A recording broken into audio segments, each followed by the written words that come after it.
Kembali lagi di Newsline pemirsa, seperti biasa hari Jumat itu adalah harinya kita berbagi kebaikan dalam Jumat Berkah. Ya, di Newsline kali ini akan menghadirkan kisah balita berumur 1 tahun, Muhammad Hijazi yang sejak lahir mengalami atresia ani atau kelainan bawaan tidak memiliki anus.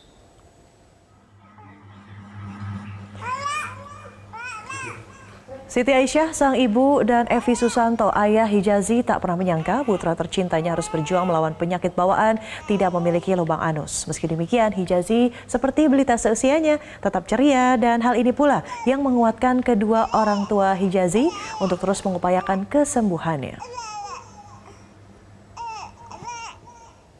Jadi pemirsa, saat berusia 6 hari, Hijazi harus menjalani operasi pembuatan kolostomi atau pembedahan pada dinding perut sebagai tempat bukaan usus besar di salah satu rumah sakit di Tasikmalaya, Jawa Barat. Rawat jalan dan beberapa operasi susulan membuat orang tua Hijazi kini kesulitan ekonomi. Pendapatan ayah Hijazi sebagai buruh harian tidak seberapa dibandingkan harga ratusan juta biaya pengobatan yang dibutuhkan oleh Hijazi. Saat ini Hijazi dirujuk ke Rumah Sakit Hasan Sadikin, Bandung, Jawa Barat untuk mendapatkan pengobatan lebih lanjut.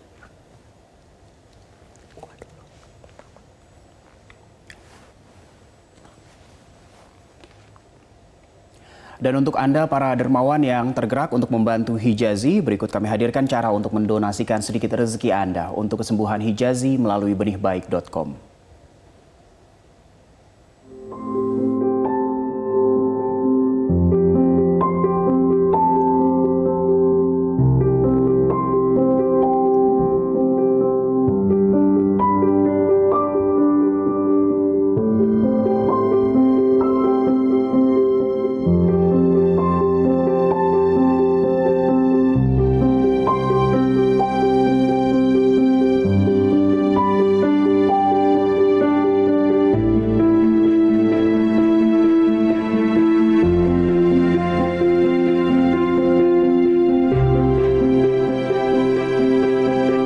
Dan pemirsa, untuk mengetahui kondisi terkini Hijazi, kami sudah terhubung dengan Evi Susanto, ayah dari Hijazi.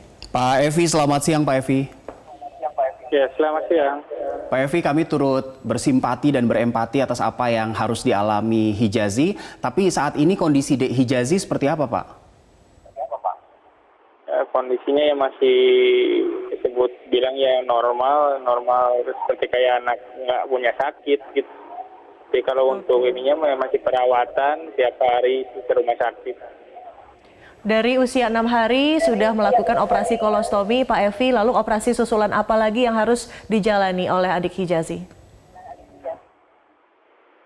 Untuk saat ini operasi yang harus dijalani mungkin penyambungan tahap operasi ketiga. Berarti sudah operasi ketiga ya, Pak? Iya, belum. Oke. Belum. Sekarang. Harusnya sudah operasi ketiga, begitu? Iya. Nah, kemarin waktu operasi pertama dan kedua, biayanya dari mana, Pak? Kalau yang pertama kami dikasih jam persal dari pemerintahan Kabupaten Tasikmalaya dari Pak Bupati. Nah, kalau yang kedua kami membuat BPJS, ya ditanggung sama BPJS sama surat rujukan. Oke, baik. Baik, artinya saat ini keluarga sedang menantikan untuk proses operasi ketiga Hijazi ya Pak ya. Untuk BPJS-nya Pak, sejauh ini bisa mengcover semua itu? Enggak semuanya. Berapa persen Pak yang tercover? Ya minimal 70% ada kali. Oke, baik. Saat ini kan katanya Hijazi ini dirujuk ke RSHS Bandung ya Pak untuk menjalani operasi ketiga. Itu persyaratan dan juga kondisi seperti apa yang disyaratkan oleh tenaga medis sebelum akhirnya operasi Pak?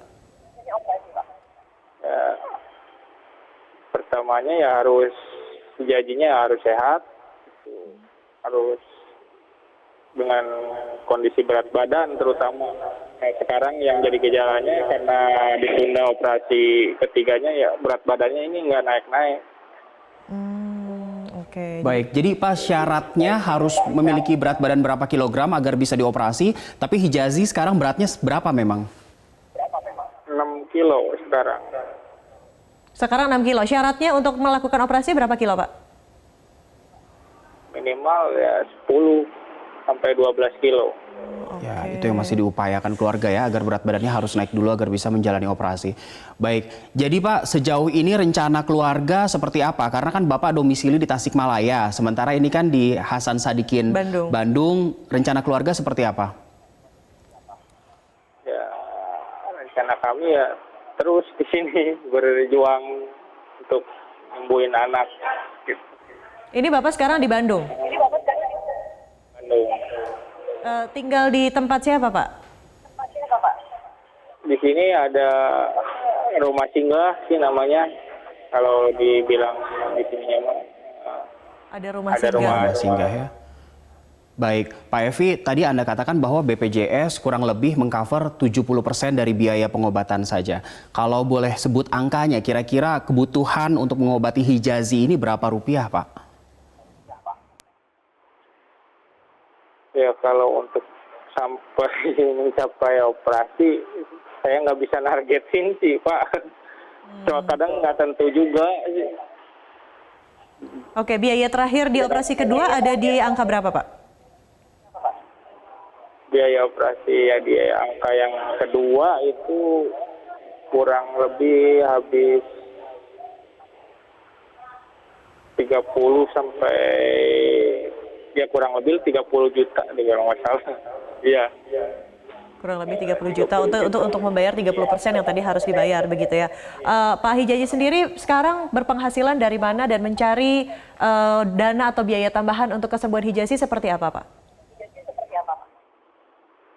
Nggak ada, nggak bisa. Soalnya ya nggak benar-benar nggak bisa kerja, nggak bisa ditinggalin, gitu. Nggak bisa ditangani nama istri sendirian soalnya di rumah sakitnya. Jadi fokus menjaga Hijazi ya, Bapak dan istri ya. Iya. Tapi Pak, kalau boleh tahu, Bapak memiliki putra dan putri berapa orang?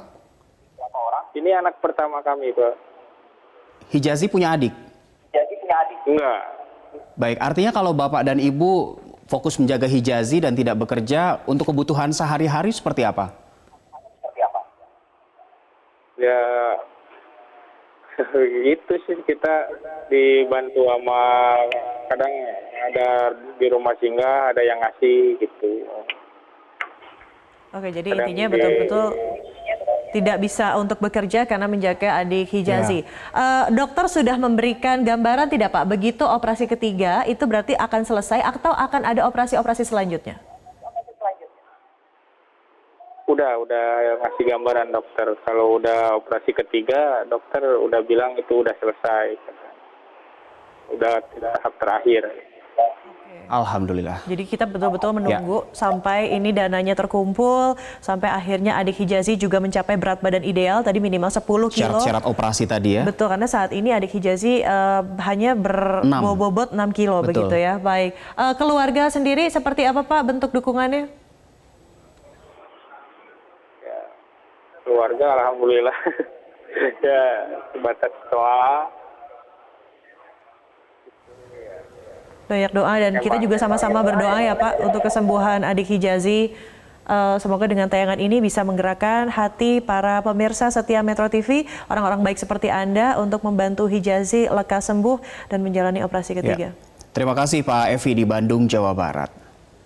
Selain Hijazi, pemirsa, di Kecamatan Luaha Gundre, Kabupaten Nias Selatan, Sumatera Utara juga ada seorang bayi perempuan berusia 3 bulan yang terlahir tanpa lubang anus. Terbatasnya ekonomi membuat bayi tersebut belum dapat menjalani operasi lanjutan.